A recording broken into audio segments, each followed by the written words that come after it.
Understanding the FuturePlus framework. Welcome to Module 3. You've done the hard work of assessing your current state. You know what you're already doing, you've identified your strengths, and you've spotted your gaps. Now comes the critical question: where do you want to go? Many businesses get stuck here again. They think, okay, we need to do ESG reporting, but what does that actually mean? Do we need to be carbon neutral? Do we need to publish a sustainability report? Do we need to get certified to some standard? And the questions just multiply. At FuturePlus, we use a simple, practical framework to cut through this confusion. It's based on 4 fundamental questions that every business needs to answer. Where are we now? Where do we want to go? How do we get there? And how do we talk about it? You've already answered the first question in Module 1. Now we're tackling the second question.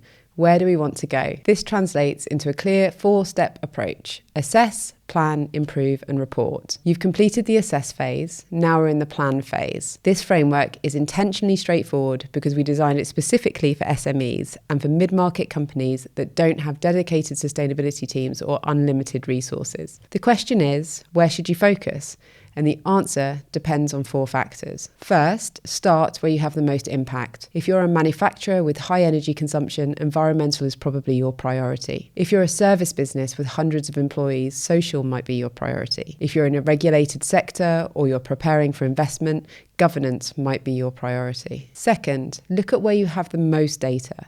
If your assessment showed you that you have years of health and safety data but very little environmental data, it might make sense to start with social metrics because you can show progress quickly. Third, think about where you have the most risk. If you have a complex global supply chain transparency might be your biggest risk and therefore your biggest priority. If you're in a sector with high accident rates, health and safety may be your priority. And fourth, where you have the most opportunity. If your customers are asking for ESG and sustainability credentials, start with whatever they're asking for. If you're trying to attract top talent, start with employee wellbeing and development. If you're looking to win government contracts, start with whatever the procurement requirements are for your industry and sector. The point is, this is your ESG strategy, and it should be tailored to your business.